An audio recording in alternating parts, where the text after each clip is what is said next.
Halo guys, Assalamualaikum dan salam sejahtera. Kembali lagi bersama dengan saya di Tengkuruk Channel. Jadi pada teman-teman yang menonton video ini, diharapkan agar semuanya dalam keadaan yang sehat ya. Dan hari ini saya melihat ya perkembangan timnas Indonesia, baik timnas senior maupun junior, masing-masing menunjukkan ya penampilan yang cukup luar biasa. Baru-baru ini Indonesia telah mengalahkan sang raksasa, yaitu Korea Selatan 1-0. Korea Selatan ini satu tim yang kuat juga ya guys. Tapi inilah sesuatu perkara yang begitu menarik ya untuk kita lihat bagaimana perkembangan timnas Indonesia saat ini. Mereka telah melakukan satu perubahan yang cukup besar pada kekuatan dan juga dari segi momentum timnas Indonesia itu sendiri. Sejak Pak Erick Thohir menjabat sebagai ketua umum, di sini yang saya nampak ya, perubahan demi perubahan yang telah berlaku terhadap pencapaian timnas Indonesia. Kalau menyebut ataupun menyentuh tentang timnas Indonesia, baik dari segi senior, mereka sekarang ini berada di satu kedudukan yang mempunyai peluang besar lolos ke Piala Dunia. Itu senior. Baru-baru ini Indonesia telah menampilkan satu penampilan yang cukup luar biasa juga untuk U17. Mereka telah mengalahkan Korea Selatan. Jadi timnas Indonesia U17 saat ini tengah berjuang di Piala Asia U17 2025 yang berlangsung ya di Arab Saudi dari 3 hingga 20 April 2025. Dan turnamen ini juga berfungsi sebagai kualifikasi untuk ke Piala Dunia U17 2025 yang akan diadakan di Qatar pada 3 hingga 27 November 2025. Jadi hari ini Indonesia akan berlaga ya, dijadwalkan akan melawan Yaman pada pukul 22 waktu Indonesia Barat di Stadion Prince Abdullah Al Faisal ya. Dan pertandingan ini akan disiarkan di pelbagai media massa ataupun banyak media-media yang akan menyiar ataupun negara-negara yang akan menyiarkan perlawanan ini. Jadi kalau Indonesia bisa ya memenangi ya perlawanan menghadapi Yaman pada hari ini, otomatis Indonesia akan layak ke Piala Dunia U17. Jadi dua siri ini ataupun dua peringkat ini masing-masing mereka telah melakukan satu pencapaian yang cukup memberi rangsangan juga, memberi motivasi kepada tim yang ada di Asia Tenggara ini.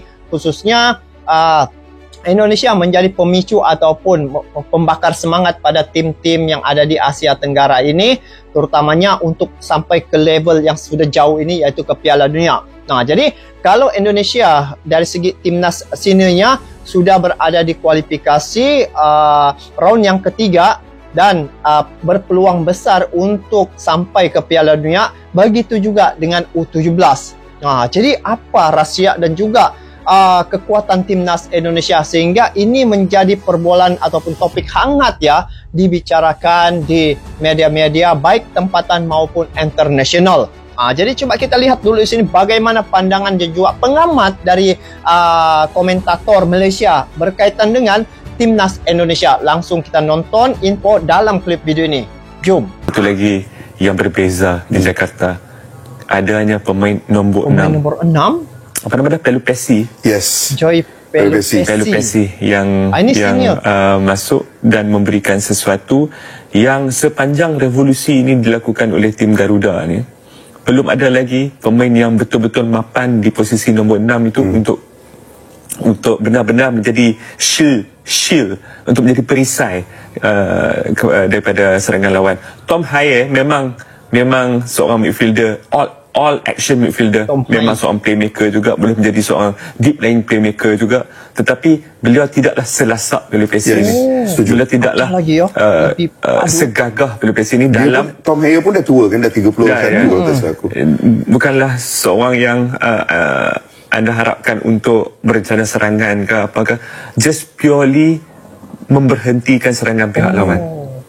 Dan itulah apa yang dilakukan oleh beliau. Harus diingat, mereka bukan menentang pasukan calon-calon pasukan itu juara Gulf Cup, yes, dan juga pasukan yang berjaya mengikat mereka walaupun sedikit kontroversi di akhir perlawanan dua sama di Bahrain tempoh hari. Pasukan yang memberikan cabaran juga kepada Jepun. Jepun ya, memberikan cabaran kepada Jepun. Sebelum itu. Ini akan berlangsung nanti ya untuk acara ataupun perlawanan. Indonesia akan menghadapi China dan Jepang. Dan ini merupakan satu pertahanan yang ada pada timnas Indonesia. Ini kita bicara tentang timnas senior. Kalau sebelum ini banyak yang meletakkan Tom Hai ini sebagai satu kekuatan untuk timnas Indonesia ya. Bagi mana-mana laga, Tom Hai adalah pilihan yang selalu ditampilkan kerana dia juga digelar sebagai profesor. Jadi, baru-baru ini bila saya melihat bagi menghadapi tim raksasa yang lainnya, Federasi Sepak Bola di Indonesia telah mempersiapkan pemain-pemain yang berkelas ini untuk mereka mencapai matlamat untuk misi ke Piala Dunia. Kalau dilihat persiapan awal adalah Indonesia membawa pemain-pemain yang baru dinaturalisasi ini. Sebenarnya mereka sudah melihat ya apa yang akan berlaku pada timnas Indonesia. Nah, bila melihat memang benar ya Martin Paes dia tidak dapat tampil ya untuk perlawanan ke depan ini kerana dia telah mendapat kartu kuning. Begitu juga dengan beberapa pemain seperti J.I.J.S ya kalau tidak silap. Tetapi yang ini merupakan satu persiapan awal bagi timnas Indonesia membuat satu perubahan yang sangat besar sehingga walaupun ada beberapa pemain yang mantap ini tidak dapat tampil kerana dikenakan kartu begitu ya, tetapi dari segi persiapan Indonesia sudah ada backup itu seperti oleh Romeni ya, begitu juga Joy Pelupesi, kiper sama juga kiper yang akan tampil nanti. Ini akan kita saksikan bagaimana kekuatan timnas Indonesia. Jadi inilah pandangan-pandangan yang berlaku ataupun yang dilihat ya dari sekitar Asia Tenggara ini khususnya bila melihat perkembangan timnas Indonesia itu sudah jauh berubah ke arah yang lebih baik. Bayangkan sekarang ini Indonesia tim seniornya juga berjuang untuk misi ke Piala Dunia. Begitu juga dengan U17. Apa tidaknya sehingga FIFA pun rasa begitu teruja ya dengan komitmen yang telah diberikan oleh seluruh warga Indonesia terhadap sepak bola mereka. Baru-baru ini satu stadion penuh ketika menghadapi timnas Bahrain. Indonesia memenangi perlawanan itu. Jadi ke depan ini akan melawan China. China kalau sebelum ini Indonesia menampilkan pemain yang bukan diharapkan oleh penggemar, tetapi kali ini dengan pelatih baru ya yaitu Patrick Kluivert sudah pasti dia akan tahu siapa yang dia letakkan untuk menghadapi China dan juga Jepang selepas ini. Oh, mantap. Indonesia. Tinggi berbalas-balas.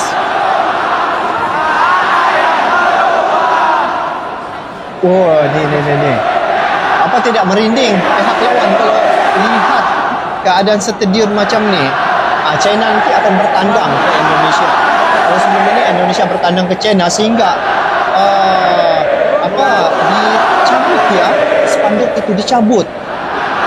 Sehingga begitu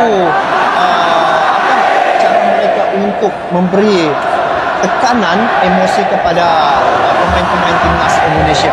Tapi kali ini guys, lihat bagaimana ada di sini ini berbalas-balas dari kiri ke kanan ya, Ultras Garuda ya, memberi dukungan, support, dan ini antara satu perkara yang menjadi daya tarikan dan juga menjadi satu keunikan ya pada Indonesia apabila mempunyai jumlah penduduk yang ramai, support mereka terhadap sepak bola itu memang cukup luar biasa. Kalau dilihat ya dari tim-tim yang lain ataupun negara-negara yang lain yang mempunyai jumlah penduduk yang ramai, tetapi dari segi support itu tidak kelihatan dengan jelas ya seperti mana yang Indonesia sekarang ini. Jadi itulah makanya ada dari Inggris ya, orang Inggris, sehingga dia membuat satu buku khusus menceritakan tentang sepak bola di Indonesia. Memang berbeda dia punya suasana dari segi dia punya atmosfer itu berbanding dengan tim-tim yang lain yang ada di negara lain. Indonesia U17 berpotensi besar lolos ke Piala Dunia U17 2025. Gimana tuh caranya? Yap, caranya adalah dengan timnas Indonesia itu harus lolos ke 8 besar guys. Artinya timnas Indonesia itu minimal di babak penyisihan grup ini finish sebagai runner up. Di mana timnas Indonesia tergabung di grup C guys, bersama Korea Selatan, Yaman, dan Afghanistan. Dan secara hitung-hitungannya di grup ini hanya Korsel lah lawan terberat timnas Indonesia. Dan jika timnas Indonesia ingin lolos ke Piala Dunia, maka skuad Garuda kita wajib menang guys melawan Afghanistan, menang melawan Yaman, dan seri melawan Korsel. Otomatis jika skema ini terjadi, maka timnas Indonesia akan mendapatkan total 7 poin. Di mana peluang timnas Indonesia untuk lolos ke Piala Dunia U17 itu terbuka lebar guys, jika skema ini berjalan.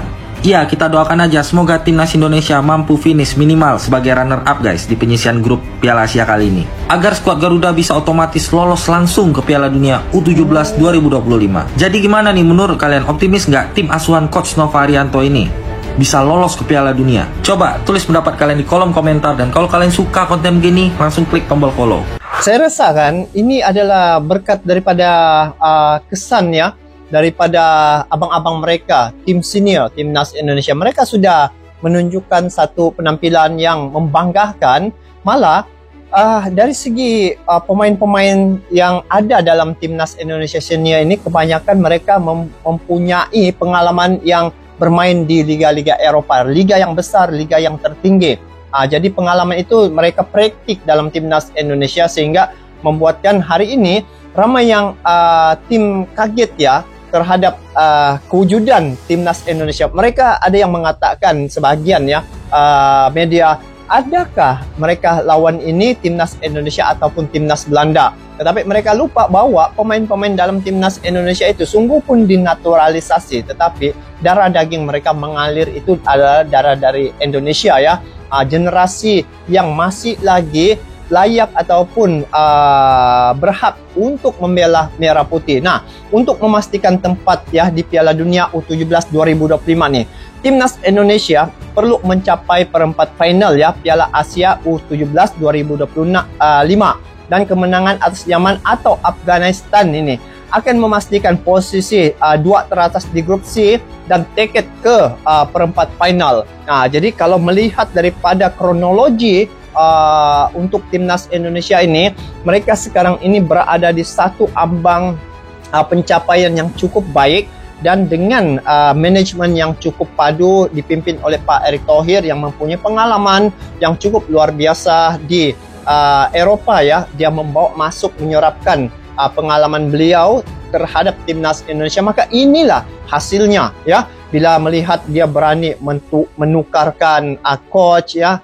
yang timnas utama mereka kepada Patrick Kluivert. Lepas tu di dalam timnas U17 begitu juga dia gantikan pelatih begitu. Jadi ini satu langkah yang sangat positif bagi perkembangan timnas Indonesia, dan inilah yang menjadi persoalannya banyak tim-tim yang ada di Asia Tenggara ini. Apa kunci kejayaan timnas Indonesia bisa sampai ke tahap ini? Jadi apa yang saya lihat ya dan perhatikan, salah satunya adalah strategi bagaimana pengurusan federasi itu mencorakkan kepimpinannya untuk membawa tim itu diangkat lebih tinggi lagi. Dan yang kedua tidak lain dan tidak bukan adalah support daripada pendukung ya, timnas mereka khususnya Indonesia. Kalau dilihat bukan sekadar pendukung itu datang dari Indonesia, tetapi hari ini seluruh ya ASEAN turut memberi dukungan terhadap perjuangan ke Piala Dunia, itu tim senior. Manakala dari segi pengamat-pengamat luar negara, mereka melihat kebangkitan timnas Indonesia saat ini juga telah menjadi ancaman pada tim gergasi di Asia. Bayangkan guys, kalau di grup C ya, Piala Dunia untuk senior, Indonesia berada dalam kategori yang cukup menakutkan apabila berhadapan dengan Jepang, berhadapan dengan Arab Saudi, berhadapan dengan Bahrain, berhadapan dengan Australia, di mana beberapa tim dalam grup C itu adalah langganan Piala Dunia. Dan dari segi ranking pun Indonesia adalah tim yang paling rendah rankingnya di grup C untuk senior. Tetapi apa yang telah berlaku? Saya melihat walaupun kategori ranking itu Indonesia paling bawah, tetapi lihat Indonesia bisa mengalahkan Arab Saudi, bisa mengalahkan Bahrain. Jadi begitu juga Australia. Ya, sebelum ini mereka dapat bertahan, tetapi ya untuk perlawanan kedua Indonesia kalah. Tetapi yang pastinya di sini Indonesia seiring satu level dengan tim-tim gergasi yang ada di Asia. Itu yang saya lihat, guys. Jadi apapun untuk timnas senior, perjuangan mereka masih lagi dalam perjuangan untuk misi ke Piala Dunia. Nah, ini 17 nih, U17. Saya yakin dan percaya apabila mereka dapat mengalahkan ya Yaman ya. Menurut ada beberapa info yang saya terima, kalah si Yaman, Indonesia otomatis ya lolos ke Piala Dunia U17. Sebab Korea Selatan sudah dia belasa 1-0 ya baru-baru ini. Jadi apapun memang menarik ya untuk cerita sepak bola sekarang ini, karena kebangkitan timnas Indonesia telah mencerminkan bahwa ASEAN ini juga mempunyai tim yang setara dengan tim-tim Asia ataupun tim-tim gergasi yang lain di Asia. Jadi apapun, semoga sukan yang ada di Asia Tenggara ini dapat termotivasi ya dari segi persepak bolaan atas perkembangan yang telah berlaku pada timnas Indonesia. Jadi guys, itu sajalah untuk kali ini info yang terkini berkaitan dengan timnas Indonesia. Mudah-mudahan dengan sepak bola ini dapat menyatu padukan, bukan saja ASEAN, malah kalau Indonesia dia dapat menyatu padukan rakyatnya melalui sepak bola. Tapi saya lihat sekarang ini ASEAN bersatu ya gara-gara sepak bola, karena Indonesia satu-satunya wakil tunggal yang berjaya ke putaran seterusnya untuk kualifikasi Piala Dunia 2026 dan pasti akan berpotensi sampai ke Piala Dunia. Jadi kita bertemu lagi di video akan datang. Sampai jumpa lagi. Assalamualaikum warahmatullahi wabarakatuh.